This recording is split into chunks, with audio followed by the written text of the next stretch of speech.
These are the best, or at least my favourite, roads from the 5 different Forza Horizon games. Let's kick things off on Forza Horizon 1. This game, although it had the smallest map, I think had the greatest number of truly brilliant roads.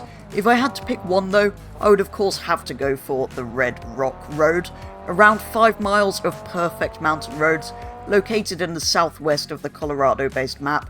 I've driven this road many times, back when I used to play Forza Horizon 1, when it was the current Horizon game, but I've also revisited it several times when playing more recently, usually once a year on this game's birthday. The Red Rock Road is also a super important location, being home to the first ever showcase event in any of the Horizon series, featuring a classic Ford Mustang racing against an even more classic flying Mustang. Some of the other great roads in this game include the area up near the Findlay Dam in the top right of the map with the backdrop of the Rockies. The Eagle Ridge down by Kettle Hills was also a fantastic area of this original map. Being set in the south of France and Italy, for Horizon 2 I could only really ever pick a coastal road for this video. Anywhere along the southernmost road is pretty stunning in this game. This one's far more about the scenery than the road itself though. Yes, Red Rock Road did have amazing views, as well as being fantastic to drive, but Horizon 2 being the first game on the brand new at the time Xbox One meant it had some incredible lighting and just looked that much more crisp than the graphics in Horizon 1. To be honest, the lighting in this game I think still seems better than most of the newer titles. Also, as I was on Horizon 2, I had to take the opportunity to drive the brilliant Mercedes SLR McLaren, which I still really hope to see return to the series at some point, as I'm sure many of you do. Choosing my favourite road in Horizon 3 wasn't as easy as the first two. It was a very close competition between the Great Ocean Road or one of the roads in the rainforest, but I think the Great Ocean Road takes it because of the views. I know that means it's a bit similar to my pick from Horizon 2 being another coastal road, but I think this is my overall favourite in this game. Coast Road though is not only great to drive, but has even more incredible views than the scenery in the forest even was. As with the Horizon 2 road, I'm including the whole route here, in this case all the way from Byron Bay, past the 12 Apostles, up around the sandy bit with the shipwrecks, to Surfer's Paradise.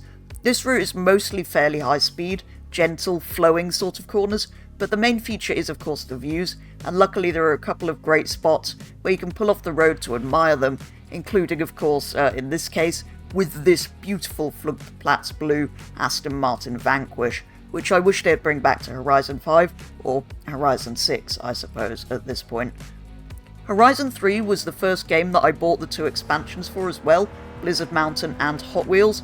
Now Hot Wheels doesn't really have roads as such, so I'm not really going to cover that, but Blizzard Mountain does have some great twisty snow-covered passes. These also aren't really great driving roads in the traditional sense, however this expansion as a whole is certainly worth a mention in a video about great roads, given quite how much fun simply driving around this expansion can be, as proven by this aerial nomad here.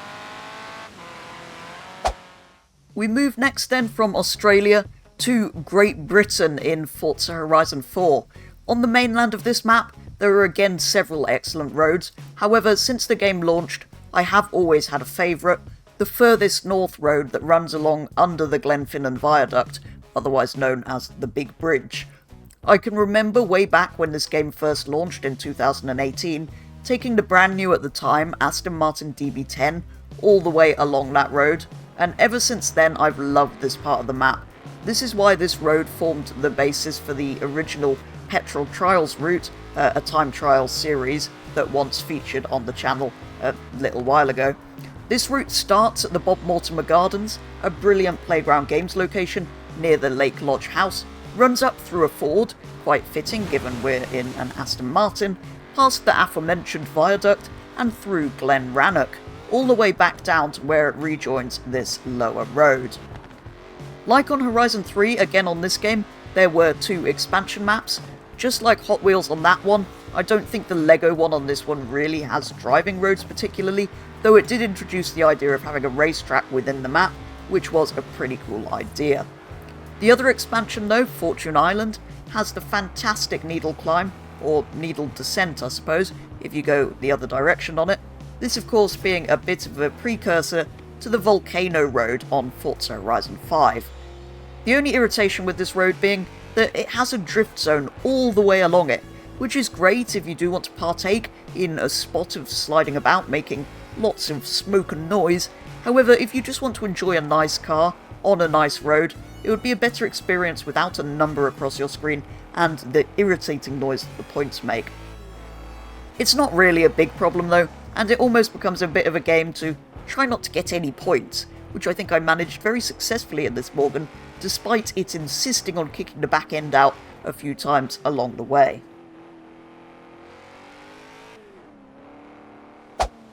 We then find ourselves at Forza Horizon 5, the latest and current Forza Horizon game.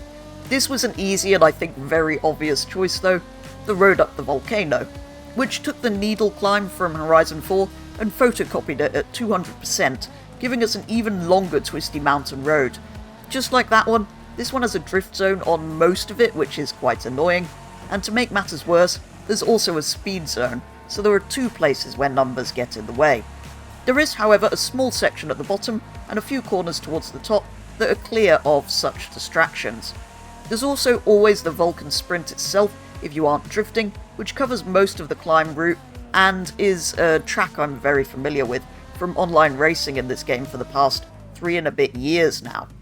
Although this game has some other good roads, I wouldn't say it really has any other great roads, especially when compared to some of what we've seen in the previous titles. Having said that, we can't really ignore the rally expansion in a video about great driving roads. The entire thing is made up of excellent roads, which I really don't make enough use of, to be honest. Although to be fair at this point, there's not really any reason to return to Sierra Nueva other than to literally drive the roads, which I'm probably not going to go there specifically to do. I really hope that the base map in Horizon 6 has at least some areas that are more like this expansion. We really need a mixture of the faster open roads in the main map that we already have, but with some more interesting technical twisty bits in certain areas maybe. We still need some high-speed bits, because that works for the faster vehicles in some of the race routes, but some technical twisty roads as well, maybe in some of the corners of the map, would be great to see. That though is going to be all for today's video, covering my favourite roads from the back catalogue of Forza Horizon games. As ever, do let me know what you think. Do you agree with these choices, or do you have different favourites? For now though, that is going to be all, so thank you very much for watching, and I will be back with the next one very soon.